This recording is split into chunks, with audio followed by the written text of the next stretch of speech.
नमो भगवते वासुदेवाय। ओम नमो भगवते वासुदेवाय। ओम नमो भगवते वासुदेवाय। ओम अज्ञानतिमिरान्धस्य ज्ञानाञ्जनशलाकया चक्षुरुन्मिलितं येन तस्मै श्रीगुरुवे नमः। श्रीचैतन्यमनोभीष्टं स्थापितं येन भूतले स्वयं रूपा कदा मह्यं ददाति स्वपदान्तिकम्। वन्देऽहं श्रीगुरुं श्रीयुक्तपदकमलं श्रीगुरुं वैष्णवांश्च। श्रीरूपं सागरजातं सहगं रघुनाथान्वितं तं सजीवं साद्वैतं सावधूतं परिजनसहितं कृष्णचैतन्यदेवं श्री राधा कृष्ण पादान सहगण ललिता श्री विशाखान्वितांश्च। नमो ओम विष्णु पादाय कृष्ण पृष्ठाय भूतले श्रीमते भक्ति वेदांत स्वामी नामिने। नमस्ते सारस्वते देवे गौरवाणी प्रचारिणे निर्विशेषाय शून्यवादी पाश्चात्य देशकारिणे। वाञ्छाकल्पतरुभ्यश्च कृपा सिन्धुभ्येव च पतितानां वैष्णवेभ्यो नमो नमः। हे कृष्ण करुणा सिंधु दीनबंधु जगतपति गोपेश गोपिका कांत राधा कांत नमोस्तुते। तप्त कांचन गौरांगी श्री राधे वृंदावनेश्वरी विश्वभानुसुते देवी प्रणमामि हरिप्रिये। जय हो श्री कृष्ण चैतन्य प्रभु नित्यानंदा श्री अद्वैत गदाधर श्रीवासादि गौर भक्तवृंद। नमो महाभगन्याय कृष्ण प्रेम प्रदायते कृष्णाय कृष्ण चैतन्य नामने गौतमे नमः। हरे कृष्णा कृष्णा कृष्णा हरे हरे हरे राम राम हरे हरे। हरे हरे कृष्ण। एक मिनट दीजिए।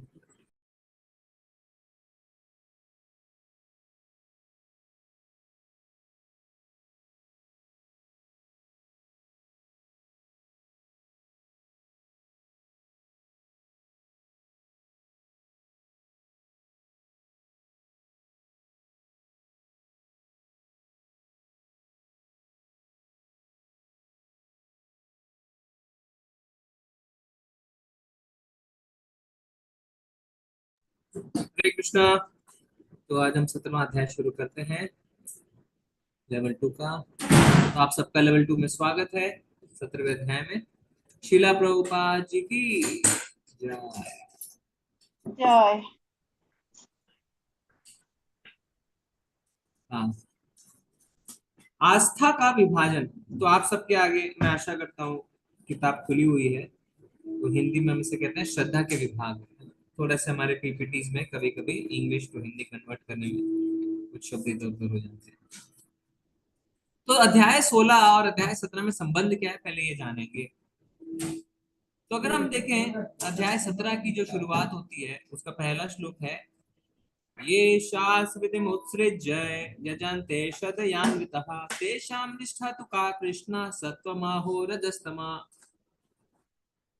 तो 17वें अध्याय के पहले श्लोक में अर्जुन भगवान से पूछ रहे हैं कि जो लोग शास्त्र के नियमों का पालन ना करके अपनी कल्पना के अनुसार पूजा करते हैं, उनकी स्थिति कैसी होगी। तो ये प्रश्न आया क्यों? ये प्रश्न आया अगर हम 16वें अध्याय के 23वें श्लोक में जाएं। ठीक है, तो कोई पढ़ना चाहेगा 16वें अध्याय का 23वां श्लोक?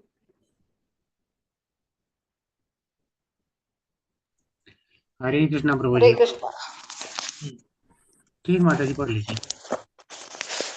हरे कृष्णा प्रभु जी। जी माता जी। यह शास्त्र विधिम उत्सृज्य वर्तते काम कार्यतः न स सिद्धमावाप्नोति न सुखम न परां गतिम। जी। अर्थ, पढ़िए पढ़िए। जो शास्त्रों के आदेशों की अवहेलना करता है और मनमाने ढंग से कार्य करता है, उसे ना तो सिद्धि ना सुख ना ही परम गति की प्राप्ति हो पाती है। हरे कृष्णा। करेक्ट। तो भगवान कह रहे हैं 16वें अध्याय के 23वें श्लोक में कि जो शास्त्रों के आदेशों को त्याग देता है, शास्त्र कहते हैं ऐसा करो, not interested, will not do, और सनक के अनुसार कार्य करता है। कौन है वो सनकी? हम सब। हम सब सनकी है, क्योंकि हम शास्त्र के विधि विधानों को ठुकरा देते हैं। क्यों? कष्टप्रद है जी, बहुत मुश्किल है करना, नहीं कर सकते। तो भगवान क्या कह रहे हैं, जो ऐसा करता है उसे ना तो सिद्धि, ना सुख, ना ही परम गति की प्राप्ति होती है। इसके बारे में बात हो रही है, जो शास्त्रों की अवहेलना करता है।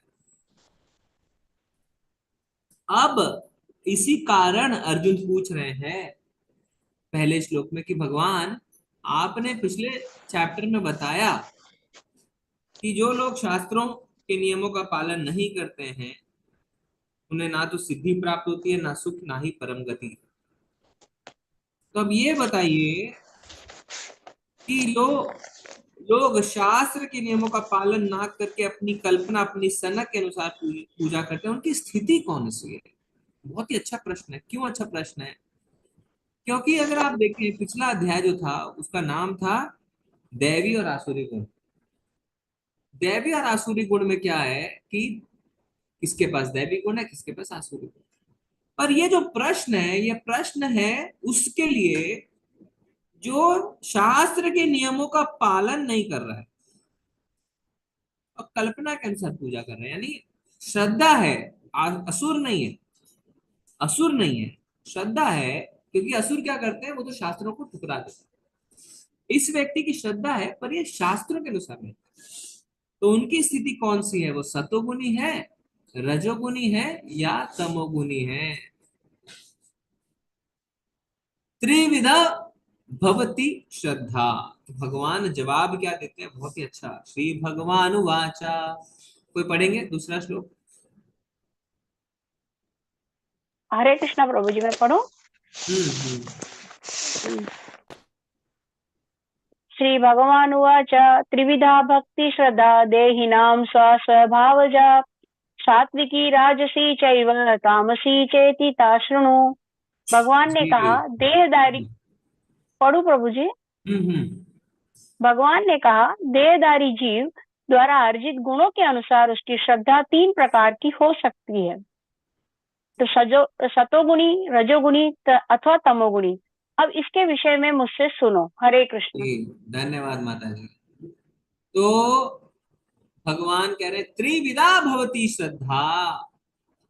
यानी अर्जुन, श्रद्धा 3 प्रकार की हो सकती है। देखिए ये चैप्टर जो है 17वां, ये बहुत इंपॉर्टेंट चैप्टर है।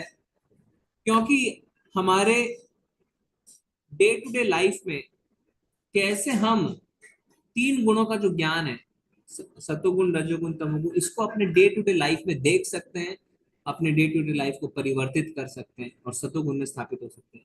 तो हमारे जो लाइफ में इंपॉर्टेंट इंपॉर्टेंट पॉइंट्स है, श्रद्धा, यज्ञ, तपस्या, दान, भोजन, सब चीज को यह अध्याय छूने वाला है और आपको बताने वाला है कि आप कौन से गुण में स्थित हैं और आपको कौन से गुण में स्थित होना चाहिए। तो श्रद्धा की जब बात आती है तो हम सोचते हैं अरे प्रभु जी, श्रद्धा में भी कोई गुण होते हैं क्या? श्रद्धा तो श्रद्धा होती है। तो भगवान कह रहे हैं त्रिविधा भवती श्रद्धा। श्रद्धा भी 3 प्रकार की हो सकती है अर्जुन। क्या 3 प्रकार भगवान? सतोगुनी, रजोगुनी, तमोगुनी श्रद्धा। हाँ हाँ। ये किस पे निर्भर करता है भगवान? ये आपकी प्रवृत्ति पर निर्भर करता है, आपके द्वारा अर्जित गुणों पर निर्भर करता है। यानी आपने अगर तमोगुनी प्रवृत्ति बना ली है अपनी, तो आपकी श्रद्धा भी तमोगुनी है। अगर आपने रजोगुनी प्रवृत्ति अपनी बना ली है तो आपकी श्रद्धा भी रजोगुनी है। और आपने अगर सतोगुनी प्रवृत्ति अपनी बनाई हुई है तो आपकी श्रद्धा भी सतोगुनी है। तो ये तीनों में फर्क क्या होता है? श्रद्धा 3 बोल दी आपने, तो तीनों श्रद्धा में फर्क क्या है ये भी जानेंगे हम। क्या है? जब तक किसी की आस्था पूरी तरह से शुद्ध अच्छाई में नहीं है तब तक आस्था भौतिक प्रकृति के से दूषित होती है। भौतिक प्रकृति की दूषित गुण हृदय तक फैलते हैं। इसलिए भौतिक प्रकृति की किसी विशेष गुण के संपर्क में हृदय की स्थिति के अनुसार उसकी श्रद्धा होती है। तीसरे श्लोक में भगवान कहते हैं, हे भरत पुत्र, विभिन्न गुणों के अंतर्गत अपने अपने अस्तित्व के अनुसार मनुष्य एक विशेष प्रकार की श्रद्धा विकसित करता है। अपने द्वारा अर्जित गुणों के अनुसार ही जीव का विशेष श्रद्धा से। तो आप जैसे जैसे गुणों को अर्जित करते जाते हैं वैसी वैसी अपनी श्रद्धा बनाए जाते हैं। जो तो लोगों को तीन प्रकार की भौतिक प्रकृति द्वारा नियंत्रित किया जाता है, और अगर वे शास्त्रीय आदेश का पालन नहीं करते तो वह मन गढ़ंत करेंगे, वह अपनी स्थिति के अनुसार कुछ बना देंगे, या तो तमोगुनी, या तो रजोगुनी, या सतोगुनी। वह प्रकृति के उन्हीं गुणों के प्रभाव में स्वयं को संचालित करता चला जाएगा, लेकिन इसका मतलब है सही तौर पर तमोगुणी में कुछ करना वह सफल नहीं होगा, वह सफल नहीं होगा जो शास्त्र में भी। तो कहने का अर्थ क्या है? मान लीजिए आपने रजोगुनी प्रवृत्ति अपना रखी है तो आपकी श्रद्धा भी रजोगुनी हो जाएगी। इसका अर्थ क्या हुआ? इसका अर्थ ये हुआ कि आप कुछ भी करेंगे उसके पीछे आप हमेशा फल की इच्छा रखेंगे, कुछ भी, है ना। तो आपकी श्रद्धा यही रहेगी भगवान के प्रति, देवी देवताओं के प्रति, क्योंकि आपको उनसे कुछ चाहिए, तो आप देवी देवताओं के पास भागेंगे। किसी ने तमोगुनी प्रवृत्ति अपना रखी है तो वो भूत प्रेतों के पास जाएंगे, क्योंकि उनको वैसी श्रद्धा विकसित हो गई है। तो प्रभुपाद जी आप देखेंगे तात्पर्य में लिखते हैं तीसरे श्लोक के दूसरे पैराग्राफ में, आइए लगभग बीचों बीच, प्रकृति के दूषित गुण हृदय तक फैल जाते हैं, अतएव किसी विशेष गुण के संपर्क में रहकर हृदय जिस स्थिति में होता है उसी के अनुसार श्रद्धा स्थापित होती है। तो ये जवाब है कि श्रद्धा हमारी स्थापित कैसे होती है, कैसे हमारी श्रद्धा सत्वगुनी बनती है, तमोगुनी बनती है, रजोगुनी बनती है। हम जब प्रकृति के संपर्क में रहते हैं तो उसके गुण हृदय तक आ जाते हैं, और फिर उसके अनुसार हमारी श्रद्धा हो जाती है। यदि हृदय रजोगुण में स्थित है तो श्रद्धा रजोगुनी है, हृदय तमोगुण में स्थित है तो श्रद्धा भी तमोगुनी है। ठीक है? इस प्रकार हम इस संसार में विभिन्न प्रकार के विश्वास पाते हैं, यानी श्रद्धा पाते हैं, और विभिन्न प्रकार के श्रद्धा के कारण विभिन्न प्रकार के धर्म। हाँ, विभिन्न प्रकार की श्रद्धा के कारण विभिन्न प्रकार के धर्म है ना। लोग बोलते हैं कि भूत प्रेतों की पूजा करना ही धर्म है। क्यों? क्योंकि उनकी श्रद्धा तमोगुणी है। कई लोग कहते हैं अरे देवी देवताओं की पूजा करना ही धर्म है। क्यों? क्योंकि उनकी श्रद्धा रजोगुणी है। इस तरीके से विभिन्न प्रकार की श्रद्धा के अनुसार वो अपने विभिन्न प्रकार की धर्म बना लेते हैं। ठीक है। अब मेरा एक आप क्या करिए, एक हम छोटा सा ग्रुप एक्सरसाइज करेंगे कि कुछ आधुनिक धार्मिक प्रथाओं का चयन करें और चर्चा करें कि वो प्रकृति के गुणों से कैसे प्रभावित होती है। तो जो अभी हमारे मॉडर्न डे आज के समाज में कुछ प्रथाएं हैं, ठीक है, उनको आप सुने, उनको चयन करें, सोचे कि क्या ऐसी प्रथाएं हैं और प्रकृति के गुणों द्वारा वो कैसे प्रभावित है ना। हो सकता है कि हमारे समाज में ऐसी कोई प्रथा भी चल रही हो, धार्मिक प्रथा, जो आपको लगे हाँ ये रजोगुनी है, ये तमोगुनी है, इस तरीके से। और आप पहले 3 श्लोकों को देख सकते हैं। तो मैं क्या करता हूँ, अभी कितने लोग हैं? 20।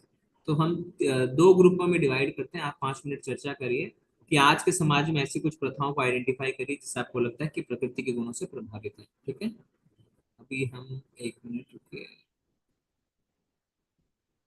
ब्रेक, ब्रेकआउट रूम्स, ठीक है, आप जाइए, 2 रूम में बनाता हूँ। अब आप सब रूम ज्वाइन कर सकते हैं। हरे कृष्ण, रूम ज्वाइन करना।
हरे कृष्णा।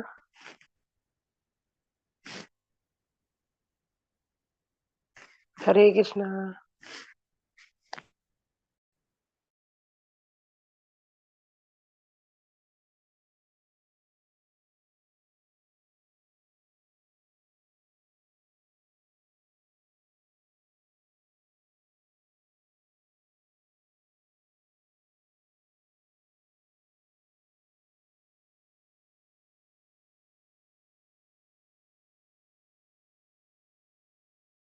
हरे कृष्ण माता जी, कुछ कह रहे हैं क्या?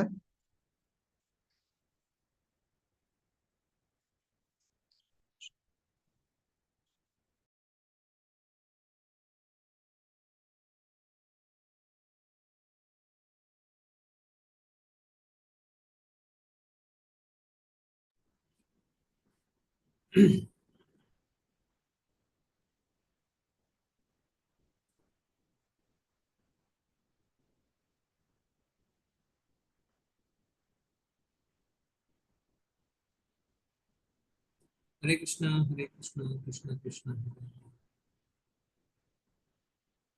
हरे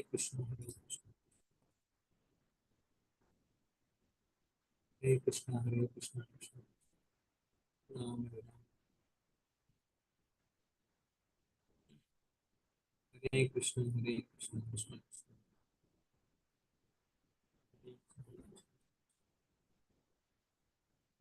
हरे कृष्णा हरे कृष्णा।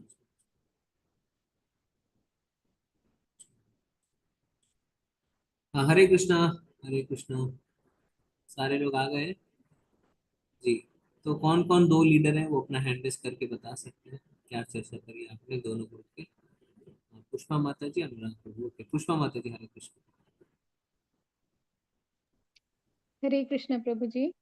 जी। आप रूम बने या टू है माता जी? रूम नंबर 2 से प्रभु अनुराग जी। प्रभु, आपका रूम बने? जी प्रभु जी। ओके, ठीक है, टू का सुनते हैं पहले, फिर आपका सुनते हैं।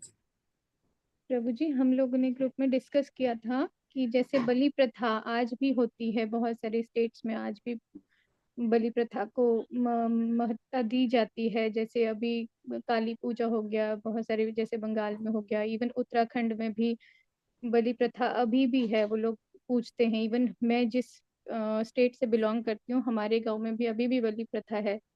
और जैसे भूत प्रेत के लिए जो पूजा की जाती है, कई लोग मानते हैं कि इस पे भूत चढ़ गया है और उसके लिए भी वो लोग बलि प्रथा देते हैं। तो ये तमोगुणी पूजा के अंदर आता है प्रभु जी।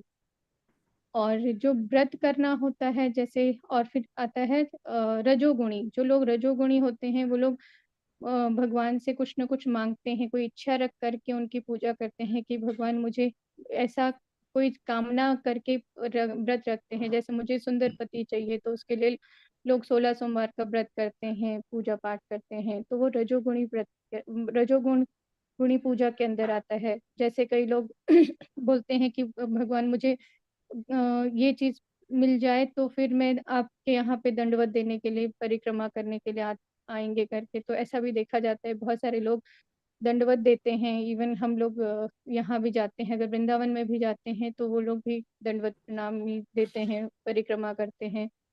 और जैसे नेता लोग भी हो गए, तो नेता लोग भी कभी कभी वो अपनी पार्टी जीत जाए करने के लिए भी वो लोग पूजा करते हैं। या अभिनेता लोग हो गए कि उनकी फिल्म चल जाए, उसके लिए भी मंदिरों में जाते हैं पूजा करने के लिए। तो वो रजोगुणी पूजा के अंदर आता है प्रभु जी। और जो सतोगुणी लोग होते हैं वो देवी देवता की पूजा करते हैं, लेकिन वो अपना कर्तव्य मान करके करते हैं। वो इसलिए नहीं करते, किसी कामना से नहीं करते हैं कि मुझे ये चाहिए। उनको ये लगता है कि हाँ, मुझे भक्ति करनी है और सतोगुण में रह करके भक्ति करनी है। और वो लोग माला का जाप करते हैं, साधु संतों की सेवा करते हैं, भोजन कराते हैं उनको। हरे कृष्णा प्रभु जी। जी माता जी, बहुत ही अच्छा माता जी ने उदाहरण दिए हमें। बलि प्रथा, कामना सिद्धि व्रत, 16 सोमवार, परिक्रमा, किसी रजोगुण में रहते हुए नेताओं द्वारा यज्ञ की वो विक्ट्री हो जाए उनकी इलेक्शंस में, एक्टर्स द्वारा, प्रोड्यूसर्स द्वारा फिल्म के सक्सेस के लिए यज्ञ नित्य करना। धन्यवाद माता जी। हाँ, पुष्पा माता जी का हो गया। अनुराग प्रभु, हरे कृष्ण। हरे कृष्णा प्रभु जी। हम्म, प्रभु जी, मेरा रूम नंबर 1 है। हमारे में जो डिस्कस हुआ है कुछ पॉइंट्स तो कुछ तो माता जी ने खैर कवर कर लिए हैं, मैं जो बचे हैं उन्हें बताता हूँ। हम्म। जैसे कहा गया है कि जो 7 दिन की जो कथा होती है जिसमें श्रीमद् भागवतम का आजकल किया जा रहा है हर जगहों पे, तो वह कथा है। तो हम जानते हैं कि अगर जो भगवान की हम श्रीमद् भागवतम सुनते हैं तो उसका प्रयोजन सिर्फ होता है कि ज्ञान और वैराग्य दोनों प्रदान हो जाए, यानी पैसे की भावना से एक मुक्ति हो जाए। लेकिन वहां पर कहीं ना कहीं पैसे की भावना ही प्रबल हो जाती है, और तो उधर की ओर एक इच्छा हो जाती है कि मैं जितना करूंगा तो पैसा उतना मिलेगा, तो वह कहीं ना कहीं रजोगुण की तरफ जो है प्रेरित कर देता है। हम्म। और फिर हम देखते हैं कि जो लोकल में कहीं कहीं जगह पे बाबा बाबा लोग पूजे जाते हैं, तो बाबा का पूजना कहीं शास्त्रों में ऐसा विधान नहीं आता है। तो लोग आजकल जैसे कहीं कहीं प्रथाएं देखी जा रही हैं कि बाबाओं के लोग मंदिर बना दे रहे हैं, भिन्न भिन्न बाबा हैं जिनके नाम कहीं शास्त्र में उल्लेखित नहीं होते हैं, लेकिन उनकी जो है लोग पूजा करते हैं, तो शास्त्र के अनुसार नहीं है, तो ये तमोगुणी में आ जाता है।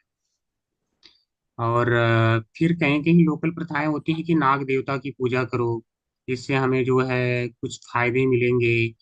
तो वहां पर अपने कुछ लाभ की को ध्यान में रख करके करते हैं, और उनकी वह श्रद्धा जो है हम इसलिए रजोगुणी में काउंट करते हैं। और हम देखते हैं कि अगर दुकानों पे जाते हैं शॉप्स वगैरह में, तो वहाँ यक्षों की पूजा, जैसे यक्ष वगैरह में हम जैसे कुबेर को देखते हैं, तो वह वहाँ पे स्थापित करके रखते हैं। तो अगर यक्षों की पूजा या राक्षसों की पूजा की जाती है, तो हम देखते हैं कि ये रजोगुणी लोग करते हैं। तो उनसे कुछ उन्हें चाहिए होता है धन के लाभ के कारण, ऐसा नहीं कि उन्हें उनमें बहुत ज्यादा लगाव है, लगाव नहीं, कुछ उन्हें प्राप्त होगा इसलिए उनकी पूजा करते रहते हैं। और एक माता जी ने देवी देवताओं की जो है बात किया है, तो उसको माता जी ने बताया था, तो उसको तमोगुण में शायद बताया जो भी, तो मैं उसे मानता हूँ या मैं नहीं मानता हूँ। श्योरली गीता में इसका वर्णन आया है कि देवी देवताओं की पूजा लोग कुछ इच्छाओं को लेकर की जाते हैं। जैसे आया है चतुर्थ अध्याय में, कांक्षन्तः कर्मणाम सिद्धिम यजन्ते इह देवता क्षिप्रम हि मानुषे लोके सिद्धिर्भवति कर्म जा। यानी लोगों की कुछ इच्छाएं होती हैं, उसे पूरा करने के लिए लोग देवताओं की पूजा करते हैं, और भगवान कहते हैं इस संसार में उनकी पूजा करने से हालांकि जो वो प्राप्त करना चाहते हैं जल्दी ही प्राप्त हो जाता है, सिद्धिर्भवत कर्मजा, यानी कर्मों के फल उन्हें मिल जाते हैं। तो यह जो फल की इच्छा लेकर के जाते हैं, तो इसलिए ये रजोगुण में आता है। और इसको हमने एक जगह और पढ़ा था, कामई तई तई ऐसे कुछ करके था, मतलब जो जो इच्छाएं लेकर के जाते हैं उस प्रकार की उनकी श्रद्धाएं हो जाती हैं। और उसी प्रकार के नियमों का पालन करते हुए, भिन्न भिन्न नियमों का पालन करते हुए लोग जो है पूजा करने लगते हैं। तो यह रजोगुण में ही आता है। फिर हम देखते हैं कब्र पे पूजा करना। कब्र पे पूजा करना कहीं ऐसा मिलता नहीं है कि कोई मर गया, कोई वहाँ पे दफन कर दिया गया हो, गाड़ दिया गया हो, तो उसे हम जा करके पूजा करें। तो चूंकि ये शास्त्र के अनुसार नहीं है, तो इस प्रकार की पूजा को हम तामसी में रखेंगे। फिर हम कहीं देखते हैं जैसे बलि प्रथा है, तो बलि प्रथा शास्त्रों के अनुसार लोग कहेंगे शास्त्र के अनुसार है इसलिए तामसी नहीं है। लेकिन अगर हम केवल कलयुग को ध्यान में रखें, आज के युग को, तो आज के युग में कलयुग के लिए बलि का विधान नहीं किया गया है, तो इसलिए यह तमोड़ में ही आएगी। इसी प्रकार हम देखते हैं कि भिन्न भिन्न एरिया है जहाँ पे लोग जो है पितरों की पूजा कर रहे हैं।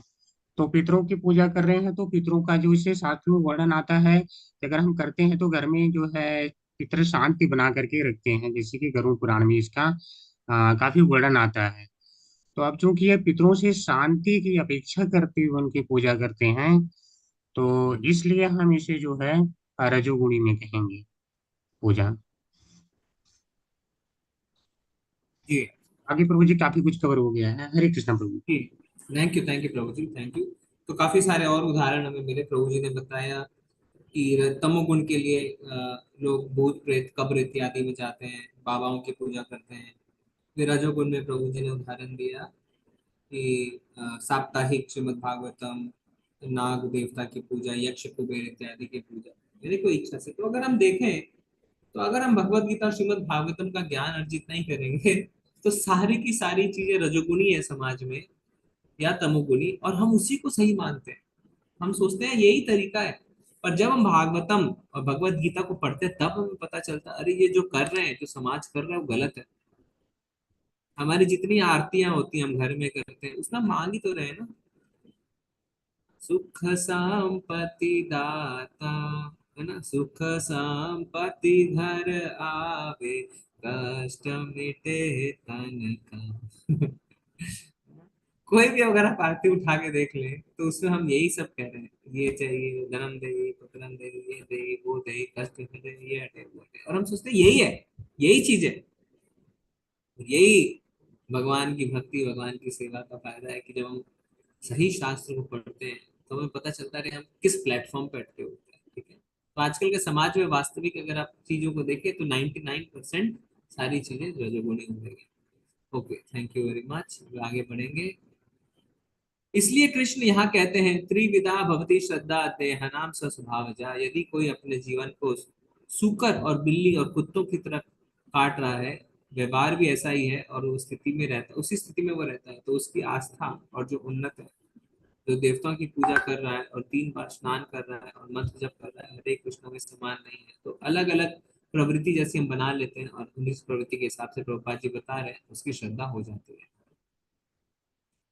ओके, हाँ, तो अगर हम देखें इस अध्याय में कुल मिला के 28 श्लोक हैं। 28 श्लोकों को विभाजन कैसे किया गया? तो पहले जो 10 श्लोक हैं वो 3 गुणों में आस्था, पूजा और भोजन। ठीक है, तो श्रद्धा, श्रद्धा के बाद हमारी जो पूजन है उसके बारे में चर्चा हुई है, पूजन के बाद फिर चर्चा हुई है भोजन के बारे में।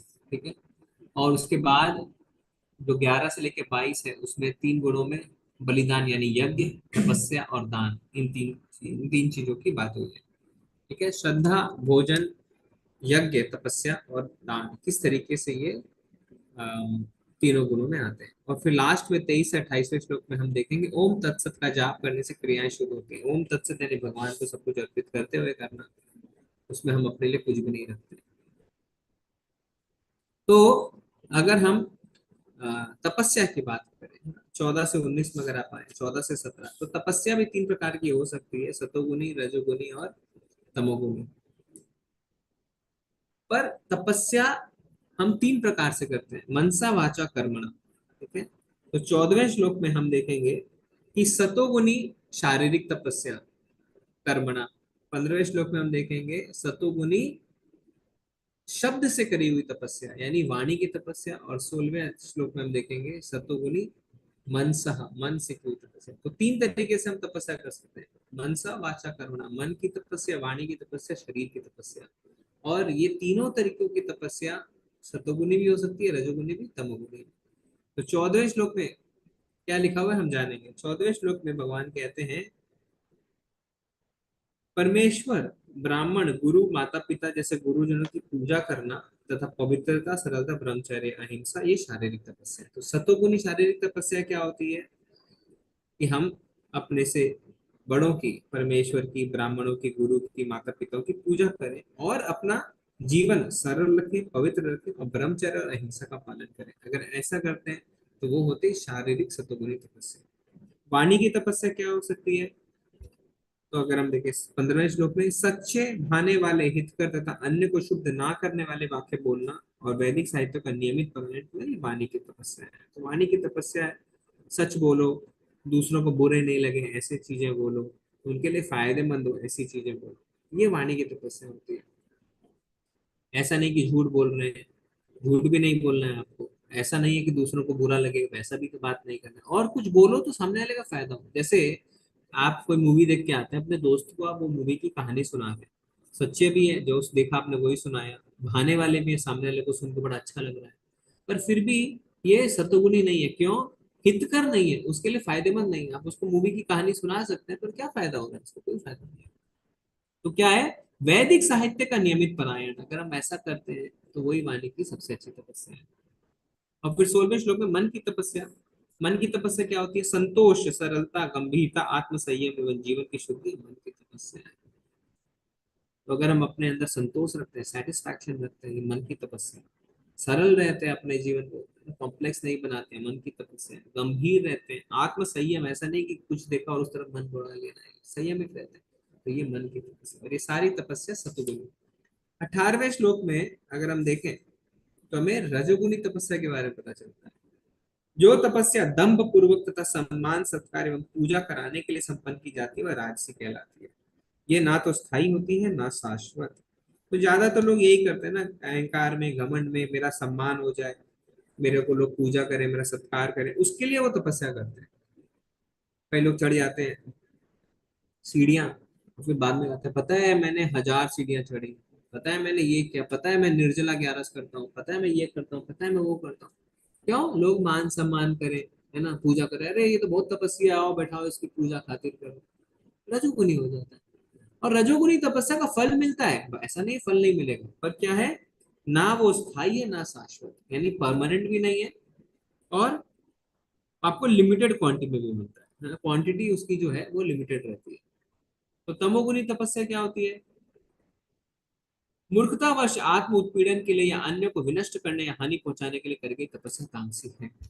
तो जो तपस्या में आपको कष्ट हो रहा है या आप दूसरों को कष्ट पहुंचाने के लिए कर रहे हैं, वो तपस्या तामसिक है। कई लोग ऐसा करते हैं आजकल, तपस्या करते हैं, पूरी मेहनत करते हैं, क्यों? जिससे हम सामने वाले को कष्ट पहुंचाते हैं, है ना। हम तो डूबेंगे सनम, तुम्हें भी ले डूबोगे, मेरी 2 आंख फूटे फूटे पर आपकी एक जरूर फूटनी चाहिए। ऐसे जो तपस्या है वो है तमोगुणी तपस्या। अनुद्वेग करम वाक्यम सत्यम प्रिय हितम च यत्। वाणी की तपस्या में सत्य, प्रिय, हितकर और दूसरों को कष्ट ना देने वाला वचन बोलना। जब एक शिक्षक बोलता है तो वह अपने छात्रों के निर्देश के लिए सच बोल सकता है, लेकिन ऐसे शिक्षक को उन लोगों से बात नहीं करनी चाहिए जो उनके छात्र नहीं है, यदि वह उनके मन को उत्तेजित करे। तो कई लोग बोल सकते हैं कि भगवान ने तो कहा है भाने वाले शब्द, टीचर तो हमें डांटते रहते हैं। तो प्रभुपाद जी कह रहे हैं गुरु आपको डांट सकता है, गुरु का कर्तव्य है डांटना, पर सिर्फ अपने शिक्षक, अपने शिष्यों को, जो शिष्य नहीं है उसको गुरु नहीं डांटते। यह सामाजिक परंपरा है कि यदि आप सच बोलना चाहते हैं तो आप सच बोलते हैं, बहुत स्वादिष्ट चापलूसी, अप्रिय सत्य मत बोलो। लेकिन हम उस उद्देश्य के लिए नहीं बने हैं सामाजिक सम्मेलन, हम उपदेशक हैं, हम भगवान के सेवक हैं, हमें वास्तविक सत्य बोलना चाहिए। आप इसे पसंद करें या ना करें कि ईश्वर विहीन सभ्यता किसी भी अवस्था में सुखी नहीं हो सकती। तो ऐसा नहीं है कि कोई भगवान का जो संदेश देने के लिए निकला है, प्रीचर है, जो श्रीमद् भागवतम भगवत गीता पढ़ा रहे हैं, उसमें कड़वे सच बोल रहे हैं तो बोलना पड़ेगा। ऐसा नहीं कि आप चापलूसी करें दूसरों की। जब प्रभुपाद अमेरिका गए तो लोगों ने कहा प्रभुपाद ये सब कोई सुन नहीं पाएगा, इम्प्लीमेंट नहीं कर पाएगा जीवन में। प्रभुपाद क्या कहते हैं, मैं प्रिंसिपल्स को नहीं बदल सकता, वो पसंद करें या ना करें। हाँ, दान के प्रकार ये बहुत आवश्यक है हमारे लिए, क्योंकि जनरली हम सब दान करते हैं, पर हमें क्या लगता है कि जो हम कर रहे हैं वो सही कर रहे हैं, पर ऐसा नहीं है। दान 3 प्रकार के हो सकते हैं, सात्विक, राजसिक, तामसिक। सात्विक, अच्छाई में दान, उचित विचार के साथ, यह योग्य स्थान है ब्राह्मणों और वैष्णवों के हाथों दान देने के लिए, क्योंकि जो कुछ तुम उन्हें दोगे वह भगवान की सेवा में लगेगा। तो दान भी 3 प्रकार के होते हैं। तो अगर आप 20वें श्लोक में देखें, इसमें क्या लिखा हुआ है, जो दान कर्तव्य समझकर किसी प्रत्युपकार की आशा के बिना समुचित काल और स्थान और योग्य व्यक्ति को दिया जाता है वही सात्विक माना जाता है। तो ऐसा नहीं आप किसी को भी कुछ भी दान दे दें और उसका सबका फल एक ही होता है ना। ये सात्विक दान क्या है, कर्तव्य समझकर, भगवान ने हमें इतना धन लक्ष्मी दी है, हमारा कर्तव्य है कि हम दान दें प्रत्युपकार की आशा के बिना। हम इससे कोई भी फल और आशा नहीं रखते हैं कि हमें रिटर्न में ये मिले। समुचित काल, सही समय, सही स्थान पर, और योग्य व्यक्ति को। योग्य व्यक्ति कौन होता है, जो उसे भगवान की सेवा में लगाता है। इसलिए प्रभुपाद जी कह रहे हैं ब्राह्मणों और वैष्णवों को जो दान दिया जाता है वो सबसे उचित दान है, क्योंकि वो दान से वो खुद के लिए कुछ नहीं करते। जैसे अभी अगर आप लोग सब मंदिर के निर्माण के लिए दान दे रहे हैं, तो आपको क्या लग रहा है कि यहाँ पे प्रभु जी या और कोई वो उसको अपनी सेवा में लगाएंगे, अपने लिए कुछ खरीद लेंगे? नहीं। आज भी वो चटाई में सोते हैं, पहले भी चटाई में सोते थे, कल भी चटाई पे ही सोएंगे, अपने लिए कुछ नहीं करेंगे। करेंगे भगवान की सेवा के लिए, भगवान के लिए मंदिर बनाएंगे, अपने के लिए नहीं। तो प्रभुपाद जी कहते थे ना, मैं तो पहले भी वैसा ही था, मैं तो अभी भी वैसा हूँ, और बीच में 108 मंदिर खड़े हो गए, तो भगवान का पैसा भगवान की सेवा में लग गया। तो जहां पे भगवान की सेवा में चीजें लग रही है वो उचित दान है। राजसिक का अर्थ है नाम के लिए, ओह लोग कहेंगे मैं बहुत परोपकारी हूँ, अभी ऐसा ही होता है, राजसिक दान है ना। ज्यादातर लोग इसलिए दान करते हैं क्योंकि उनका नाम हो जाए, अरे ये तो बहुत परोपकारी है। जो 2 नंबरी पैसे कमाते हैं, गलत विचार वाले लोग हैं, वो दान करके नाम कमाना चाहते हैं। आप देखेंगे ऐसा ही होता है, बड़े बड़े हॉस्पिटल खोल देते हैं, स्कूल खोल देते हैं अपनी गलत कमाई से, कि हमारा कुछ नाम हो जाए, हमारी कुछ इज्जत हो जाए। तो 21वें श्लोक में भगवान कह रहे हैं, किंतु जो दान प्रत्युपकार की भावना से या कर्म फल की इच्छा से या अनिच्छा पूर्वक किया जाता है वो राजसिक कहलाता है। अनिच्छा पूर्वक क्या है, आप कहीं गए, आपके मित्रों ने दान दिया पर आपकी इच्छा नहीं है दान देने की, पर आपको देना पड़ा क्योंकि मित्र दे रहे हैं, आप भी देंगे, तो ये अनिच्छा पूर्वक। देवी देवताओं की पूजा जब होती है अपने लोकल एरिया में तो लोग घर पे चंदा मांगने आते हैं, डोनेशन मांगने, इच्छा नहीं है पर आप देना पड़ता है आपको, तो इसे राजसिक दान कहते हैं। और तामसिक क्या होता है, वह नहीं जानता कि पैसा कहाँ जा रहा है। देखिए बहुत इंपॉर्टेंट है, आपको पता नहीं है पैसा कहाँ लग रहा है। जैसे बोबेरी स्ट्रीट में कुछ वह शराबी आते हैं और मोटर कार को पॉलिश करते हैं, और कोई $5 देता है और वह तुरंत शराब पीने चला जाता है, अर्थात इस दान का अर्थ है उसे पीने के लिए प्रेरणा देना।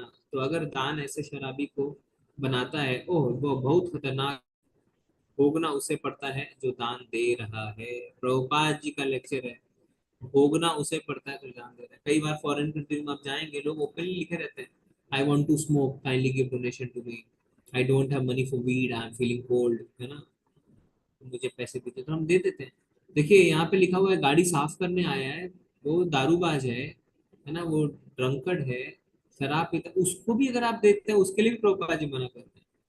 हम तो सोच सकते हैं ना, उसने तो गाड़ी साफ करी, हमने उसका मोल दिया उसको पर अगर आपके पैसे जाके वो दारू पी रहा है तो भोगना आपको पड़ता है। तामसिक दान के लिए क्या लिखा हुआ है 22वें श्लोक में, जो दान किसी अपवित्र स्थान में अनुचित समय में किसी अयोग्य व्यक्ति को बिना समुचित ध्यान और आदर के दिया जाता है वो तामसिक है। अपवित्र स्थान में, नहीं आप कहीं गए हैं, दारू, खुद भी दारू पी रहे हैं, किसी ने कहा अरे मेरे पास पैसे नहीं है दारू पिला दीजिए, आपने उसको दारू पिला दी। अनुचित समय मतलब गर्मी है और कंबल दान में दे रहे हैं। अयोग्य व्यक्ति को, जो दारू पिएगा गलत कार्य करेगा उसको, समुचित ध्यान तथा आदर में, आदर नहीं है, गाड़ी से चलते चलते किसी को दान देना, फेंक के दे दिया खिड़की से, ये सब दान तमोगुणी दान कहलाता है। अच्छाई के स्तर पर खुद को ऊपर उठाएं, परमेश्वर को समझने का मार्ग खोलने से पहले व्यक्ति को कम से कम सत्वगुणों तक स्वयं को ऊपर उठाना होगा। सतोगुण के स्तर तक स्वयं को ऊपर उठाए बिना व्यक्ति अज्ञान और रजोगुण में रहता है, जो आसुरी जीवन के कारण। तो प्रभुपाद जी ने स्कूल अध्याय में कहा है और हमने डिस्कशन भी करा था कि अगर एरोप्लेन को हवा में उड़ना है तो उसे हवाई पट्टी पर यानी रनवे पे आना पड़ेगा, रनवे पे आए बिना वो ऊपर नहीं जा सकता है। तो हमें अगर शुद्ध भक्ति प्राप्त करनी है तो कम से कम सतोगुण में स्थित होना पड़ेगा, रजोगुण में और तमोगुण में कोई चांस ही नहीं। सतोगुण में स्थित होंगे तभी आप शुद्ध सत्व में पहुंच सकते हैं। सत्व गुण के मंच पर आए बिना कोई भी आध्यात्मिक जीवन में आगे नहीं बढ़ सकता, यह सच्चाई है। जैसे किसी को भी लॉ कॉलेज में तब तक प्रवेश की अनुमति नहीं है जब तक वो स्नातक ना हो, यह प्रतिबंध है। यह क्या समझेगा, कानून, यह स्नातक होना चाहिए। तो इसी तरह सबसे पहले हमें सत्व गुण के मंच पर होना चाहिए, है ना। कोई एडमिशन होता है तो पहले आपको कैट मैट जेट इत्यादि कोई भी चीज के लिए आपको वहाँ पे एग्जाम पास करना होता है, फिर आप एडमिशन ले पाते हैं। या आपको ग्रेजुएशन करना है तो आपको 12th पास करना है, पोस्ट ग्रेजुएशन करना है तो ग्रेजुएशन ग्रेजुएट बनना है। इसी तरीके से अगर आपको आध्यात्मिक ज्ञान की शुरुआत करनी है तो कम से कम अपने आप को सत्वगुण में स्थित करना है। क्योंकि वर्तमान सभ्यता जीवों के लिए बहुत अनुकूल नहीं है, इसलिए कृष्ण भावनामृत की सिफारिश की जाती है। कृष्ण भावनामृत के माध्यम से समाज अच्छाई के तरीके का विकास करेगा। जब सत्वगुण विकसित हो जाता है तो लोग चीजों को वैसे ही देखेंगे जैसे वह है। सत्वगुण में आप ज्ञान आपके अंदर आ जाता है तो आप चीजों को एज इट इज देखना शुरू करते हैं, उसमें रजोगुण और तमोगुण से प्रभावित नहीं रहते। यहाँ तक कि कोई अच्छाई में नहीं है, यहाँ तक कि वह अज्ञानता की गुणवत्ता के सबसे अंधेरे हिस्से में, फिर भी उसे तुरंत आध्यात्मिक स्तर पर ऊपर उठाया जा सकता है ना। भगवान कहते हैं क्या कि कोई किसी भी लेवल पे हो, अगर जघन्य से जघन्य अपराधी भी हो, पर अगर वो भगवान की सेवा में दृढ़ है तो साधु समझना चाहिए। किसी भी स्तर में हो, तमोगुणी रजोगुणी, वो ब्राह्मण लेवल पे सतोगुण लेवल पे आ सकता है। तो वह तो यह कृष्ण भावनामृत आंदोलन सीधे आध्यात्मिक मंच की पेशकश कर रहा है। हमने देखा था मृगारी मृगारी जानवरों को आधा मार के छोड़ देता था, पर उसे भी सतोगुण में स्थापित कर दिया गया। जैसे ही हृदय में अपरिवर्तनीय प्रेममय सेवा स्थापित हो जाती है, प्रकृति के रजो और तमोगुण जैसे वासना इच्छा और लालसा के प्रभाव हृदय से गायब हो जाते हैं। काम क्रोध लोभ मोह मत मत्सर्य, ये सारी चीजें आपके हृदय से खत्म हो जाती है, क्योंकि ये सारी चीजें रजो और तमोगुण में पाई जाती है। तब भक्त अच्छाई में स्थापित हो जाता है और वो पूरी तरीके से सुखी होता है। ठीक है, क्योंकि लोगों की वास्तविक ज्ञान की कोई शिक्षा नहीं है, वे गैर जिम्मेदार हो जाते हैं। तो वास्तव में जो हमारा प्रॉब्लम है वो है ज्ञान का। कई लोग कहते हैं ना प्रभु जी पता ही नहीं था, पता होता तो हम ऐसा थोड़ी करते। कई लोग कहते हैं कि वो दिल से बुरे नहीं है, पर वो कहते हैं पता ही नहीं था, हमने पढ़ा ही नहीं था। हम तो सोच रहे थे कि गरीबों को हम देखो खाना खिला देते हैं, हम भूखों को फिर हम वस्त्र इत्यादि बांट देते हैं। हमको लगता था यही सब कुछ है, पर अभी यहाँ पढ़ रहे हैं तो हमें समझ में आ रहा है कि गलत है। तो हमारा जो पाप पूर्ण जीवन का कारण है ना, वो है अज्ञानता। ठीक है, इस गैर जिम्मेदारी को रोकने के लिए सामान्य रूप से लोगों को सतोगुण के तरीकों को विकसित करने की शिक्षा होनी चाहिए। तो पता तो हो कि हम कैसे उठे सतोगुण में। तो जो 4 नियम के पालन हम करते हैं, 4 रेगुलेटिव प्रिंसिपल, वो हमें सतोगुण तक ऊपर उठाते हैं। जब उन्हें वास्तव में सतोगुण में शिक्षित किया जाता है तो वे शांत हो जाते हैं, उन्हें चीजों का पूरा ज्ञान हो जाता है। तब प्रजा सुखी और समृद्ध होती है। उसमें आपके शांति आ जाते हैं हमारे अंदर सतोगुण में। हम देखते हैं शांत सुख और ज्ञान से फंसता है सतोगुणी व्यक्ति। क्योंकि सतोगुणी श्रेष्ठ नहीं है, मतलब सबसे श्रेष्ठ नहीं, श्रेष्ठ है पर सबसे श्रेष्ठ नहीं। पर कम से कम आपको वहां पे आना पड़ेगा ना। अगर एरोप्लेन रनवे पे आ गया तो वो उसका गंतव्य नहीं है, उसे और ऊपर जाना है, पर रनवे पे तो आना ही पड़ेगा ना। आप बोलेंगे नहीं नहीं उसे तो हवा में जाना है, मैं तो खेत से उसे ऊपर, खेत से वो ऊपर नहीं जा सकता, उसे रनवे पे आना पड़ेगा। तो ज्ञान और शांति, ज्ञान और सुख से आपका जीवन भर जाता है सतगुण। ओके, भले ही अधिकांश लोग सुखी और समृद्ध ना हो, यदि जनसंख्या का एक निश्चित प्रतिशत कृष्ण भावना विकसित करता है, सतोगुण में स्थित होता है, तो पूरे विश्व में शांति समृद्धि। तो ऐसा नहीं कि सारे लोगों को सतोगुण में आने की आवश्यकता नहीं। अगर कुछ चुनिंदा, कुछ स्मॉल परसेंटेज भी अगर सतोगुणी हो जाए ना, पूरे विश्व में शांति आ जाती है। ओके, तो आज का अध्याय यही था संक्षिप्त में, श्रद्धा के विभाग। बाकी जो कुछ श्लोक हैं वो आप स्वयं पढ़ सकते हैं, जिसमें हम प्रेम, आप सब जानते हैं ना भोजन के बारे में इत्यादि, जो इम्पोर्टेंट इम्पोर्टेंट एस्पेक्ट्स है वो हमने कवर किए। ओके, श्रील प्रभुपाद जी की जय। हरे कृष्णा, सभी को जन प्रणाम। अगर किसी को कुछ ऐड करना है, कोई फीडबैक है या कुछ प्रश्न है तो पूछ सकते हैं। अगले हफ्ते हमारा आखिरी क्लास रहेगा 18वें अध्याय का, फिर हमारा लेवल तो खत्म हो जाएगा। सुमित प्रभु जी, यस प्रभु जी, हरे कृष्णा। आप एक बार जानवी माता जी से बात कर लीजिए कि अभी लेवल 2 खत्म हो रहा है, तो लेवल हाँ 3 के लिए कुछ लोग जाएंगे ना, क्योंकि सारे लोग अभी 16 माला में स्थित नहीं है, तो हो सकता है वो भक्ति शास्त्री के लिए ना जाए। तो आप एक काम करिए, एक फॉर्म बना लीजिए, गूगल फॉर्म या क्या पोल करेंगे, देखिए कितने लोग जाएंगे लेवल हम्म, 3 में और कितने लोग जाएंगे भक्ति शास्त्री में, उसका डेटा तैयार कर लीजिए। ठीक है प्रभु जी। नेम, फोन नंबर, और अगर कोई 16 माला कर रहा है तो कितने टाइम से कर रहा है, 4 नियमों का पालन कब से कर रहा है, ये पूरा एक फॉर्म, गूगल फॉर्म बना लेने से अच्छा रहेगा। हाँ ठीक है प्रभु जी। हाँ, उसमें एक ऑप्शन भी दे दीजिए बगल में कि want to go for level 3 और वांट टू गो फॉर भक्ति शास्त्री। ठीक है, हरे ठीक है। कृष्ण प्रभु जी। हरे कृष्ण। प्रभु जी, ये ज्यादा उचित क्या होगा जिसमें कि हम डायरेक्ट भक्ति शास्त्री करें या लेवल लेवल वाइज जाएं? नहीं देखिए, अभी आप लोग ऑलरेडी इतना डिटेल में पढ़ रहे हैं।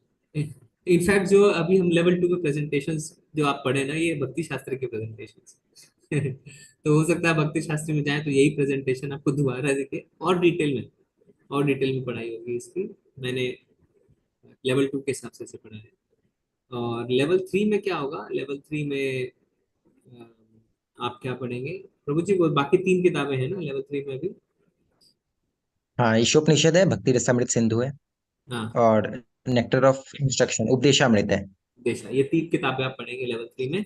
लेवल 4 में क्या है, आप प्रेजेंटेशन देंगे, आपको एक टॉपिक दिया जाएगा, उसका प्रेजेंटेशन आप दे देंगे। तो लेवल 5 भक्ति शास्त्री, भक्ति शास्त्री में दोबारा आप सारी किताबें पढ़ेंगे, भगवत गीता, ईशोपनिषद, भक्ति रसामृत सिंधु और ईशो नेक्टर ऑफ इंस्ट्रक्शन।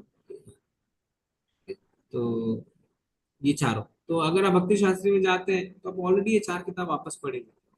तो ऐसा कुछ नहीं है, तो आप डायरेक्ट भक्ति शास्त्री में जा सकते हैं, क्योंकि उसमें कम से कम 2 साल की पढ़ाई है। हरे कृष्ण प्रभु जी। प्रभु जी, लेवल 3 में कैसे पढ़ाया जाएगा? जैसे हम लोग लेवल 2 कंप्लीट हो गया है। तो लेवल 3 में जैसे अभी आप भगवत गीता आपने पढ़ी, वैसे लेवल 3 में बाकी 3 किताब पढ़ लेंगे। प्रभु जी, कौन कौन सी किताब है? भक्ति रस अमृत सिंधु, जी। नेक्टर ऑफ डिवोशन, फिर ईशोपनिषद, और तीसरा नेक्टर ऑफ इंस्ट्रक्शन यानी उपदेशामृत। ओके प्रभु जी। प्रभु जी फिर ये लेवल मतलब ये नहीं होगी भगवत गीता नहीं होगी उसमें? नहीं, लेवल 3 में भगवत गीता नहीं है। अच्छा ठीक है प्रभु जी, धन्यवाद। हरे कृष्ण।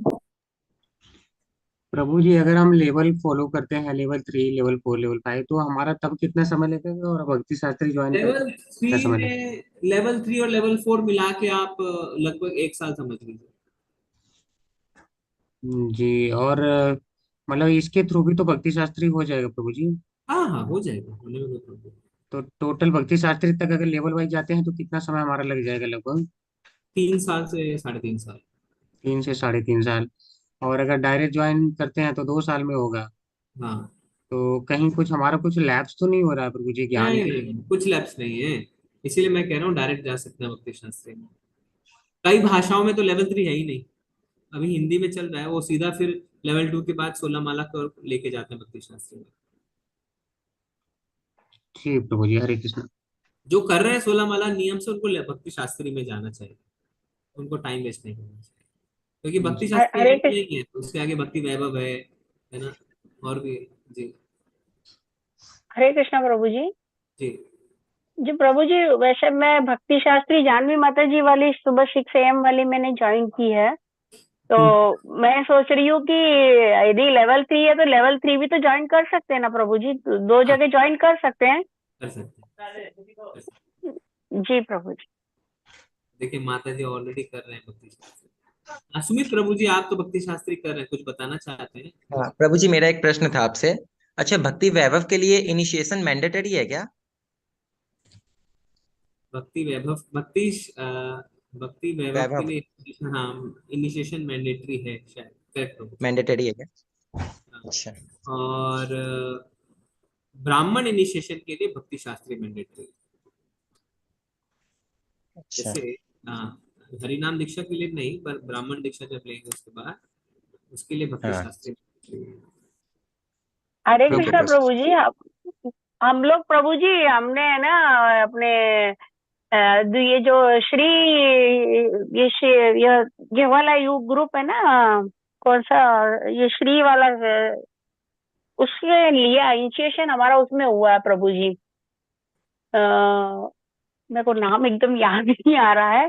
तो प्रभु जी इसमें फिर से लेना जरूरी है क्या? क्योंकि वैसे हमने वो उन्होंने अपने एनडी प्रभु जी से बात करी थी, एनएनडी प्रभु जी से, तो उन्होंने बोला ऑलरेडी एक बार दीक्षित है तो आप लोग को जरूरत नहीं है करके। तो फिर हमें आगे जाने में प्रॉब्लम तो नहीं आएगी प्रभु जी? नहीं नहीं, अभी आप करिए, अभी भक्ति वैभव तो बहुत दूर की कहानी है। भक्ति शास्त्री में इतना टाइम है, उसके बाद भक्ति वैभव 3 साल का है मिनिमम, अगर रेगुलर क्लासेस चलती रही तो। ठीक है, भक्ति वैभव जी जी जी। अभी बहुत लंबी कहानी है, बाद में उसके बारे में सोचो, पहले भक्ति शास्त्री को कंसंट्रेट करिए। हाँ, हरे कृष्णा प्रभु जी, ये जो नेक्स्ट आईडीसी कोर्स है कब होगा प्रभु जी? क्या? जो आईडीसी कोर्स होता है, डिसाइपल कोर्स, वो नेक्स्ट कब है? हाँ, वो अनाउंस हो जाएगा प्रभु जी, अभी काफी दिनों से हुआ नहीं है। हो जाएगा अनाउंस। क्योंकि प्रभु जी होगा हम तो, लोग हरि नाम इनिशिएशन के लिए क्लास कर रहे हैं, तो उसमें तो एक कोर्स जरूरी है ना प्रभु जी? वो 5 दिन का होता है प्रभु जी आईडीसी। हम लोग क्या करते हैं, जब अगर दीक्षा अरेंज करने वाले रहते हैं तो 5 दिन में करके खत्म कर देते हैं उसको। ठीक है। ठीक है प्रभु जी, हरे कृष्ण। एक मिनट हरे होल्ड। कृष्णा प्रभु जी। एक हरे मिनट। कृष्णा प्रभु जी। मैं तो अभी 4-5 सालों से कर रही हूँ माता जी एक प्रभु मिनट, जी 16 एक माला। मिनट होल्ड करिए, प्रभु जी आ रहे हैं।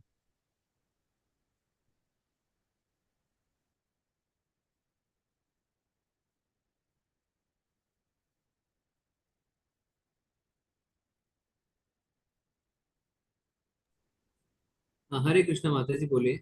हाँ हरे कृष्णा प्रभु जी, मैं 4-5 सालों से 16 माला कर रही हूँ प्रभु जी, और 4 नियमों का पालन भी। वैसे तो मैं अभी 8-10 साल से जुड़ी हुई हूँ इस्कॉन से। मैं महाराष्ट्र नागपुर से हूँ। तो मैं लेवल 3 में जा सकती हूँ क्या? हाँ, आप सीधा भक्ति शास्त्री में भी जा सकते हैं। अच्छा, तो उसके हाँ लिए भी रजिस्ट्रेशन करना पड़ेगा क्या? हाँ, वो आपको सुमित प्रभु जी बताएंगे, पर देखिए भक्ति शास्त्री में थोड़ा लिखना पढ़ना पड़ेगा, असाइनमेंट्स करने पड़ेंगे थोड़े श्लोका। अच्छा। हाँ, वो उसके लिए रेडी रहिए। वो हाँ लेवल हाँ। 3 में भी करना पड़ेगा। अच्छा। लेवल 2 में ठीक भी है। तो आप लोग क्विज दे ही रहे हैं ना। हाँ हाँ प्रभु जी। हाँ। ठीक है। तो उसका कुछ लिंक वगैरह आएगा क्या प्रभु जी लेवल 3 का? हाँ, तो आपका जो डेट अभी सुमित प्रभु जी एक फॉर्म बना के सर्कुलेट करेंगे, उसको भरिए, आपका डेटा रहेगा हमारे पास।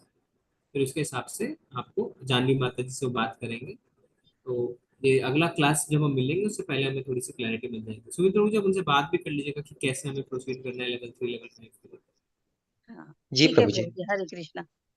अगले क्लास में आप सब ज्वाइन करिए, आपको क्लैरिटी मिलेगी। ठीक है हरे कृष्णा प्रभु हरे जी, ये कृष्णा। शाम को होता है क्या? कोई भक्ति शास्त्री वाला कोर्स शाम को है या सुबह में है? दोनों रहते हैं प्रभु, टीचर के अवेलेबिलिटी पे है। जनरली सुबह रहेगा, नहीं तो शाम को 7-8 बजे रहेगा, ऐसा रहता है। शाम को अगर है तो प्रभु जी ठीक है। जैसे सुबह में मुझे जाना पड़ता है ऑफिस, तो सुबह वाला तो मैं ज्वाइन नहीं कर पाता। नहीं, शाम को भी रखते हैं काफी लोग, जैसे अभी। प्रभु जी 7 बजे होता है शुभम प्रभु जी। 7 PM हमारी फ्राइडे और सैटरडे जो क्लासेस होती है शुभम प्रभु हाँ, जी 7 PM लेते हैं। 7 में ना, वो उसके हिसाब से। तो ये प्रभु जी प्रभु जी कुछ दिन हम है बोल या रहे थे, डेली है? हाँ, डेली है या किसी किसी दिन है? नहीं नहीं, सैटरडे या फ्राइडे एक दिन एक सेट दिन होता होता है, है। एक दिन होते हैं। ठीक है प्रभु जी, हरे प्रभु जी, कृष्ण। हरे कृष्ण प्रभु जी प्रभु जी। हम बोल लेवल रहे थे, लेवल 3 भी आप ही लेंगे क्या प्रभु जी? नहीं नहीं, लेवल 3 वो माता जी, लक्ष्मी महालक्ष्मी माता जी। माता जी लेते हैं। अच्छा अच्छा, ठीक है। प्रभु जी हम बोल रहे थे कि आप हमको कुछ टिप्स दे सकते हैं भक्ति शास्त्री कोर्स के लिए। एक्चुअली अभी हमारी यूनिट 1 ही चल रही है तो। टिप्स कुछ नहीं है, सीरियसली करिए। शुभम प्रभु जी बहुत अच्छे टीचर हैं, आईआईटी में पढ़ते हैं और बहुत ब्राइट हैं, बहुत इंटेलिजेंट हैं। ऑलरेडी उनसे आपको अच्छी गाइडेंस मिल रही है। बहुत ही कम उम्र में उन्होंने भक्ति करनी शुरू कर दी है, बहुत अच्छे। आप लकी हैं कि आपको ऐसे टीचर मिले हैं, उनके गाइडेंस में रहते हैं। हाँ, वो मतलब कि बहुत कूल डाउन काम डाउन बहुत है प्रभु जी ना। तो जी, इसलिए क्योंकि हम आपसे काफी टाइम से जुड़े हुए हैं, तो हमारे लिए कोई टिप्स हो कि हमको ये करना चाहिए या नहीं, बस हमारे लिए सीरियसली आगे अच्छा रहेगा तो। सीरियसली करिए, जैसा वो बोलते हैं उसको सुनिए, तो हाँ उसमें जी, सारी चीजें बढ़िया रहेंगी। हाँ जी, थैंक यू प्रभु जी, हरे कृष्णा। ओके। चलेंगे फिर आज हम। धन्यवाद आप सभी का। वांछा कल्प तरुवश्च कृपा सिंधु वैवच पतितानां पावनेभ्यो वैष्णवेभ्यो नमः। अनंत कोटि वैष्णव वृंद की जय। जय। रामाचार्य श्री हरिदास ठाकुर की जय जय। प्रभुपाद की जय। हरे कृष्ण। जय। जय हरे जय हरे कृष्णा। कृष्णा प्रभु जी, धन्यवाद, प्रणाम। हरे हरे हरे कृष्णा प्रभु जी। हरे कृष्णा प्रभु जी, सादर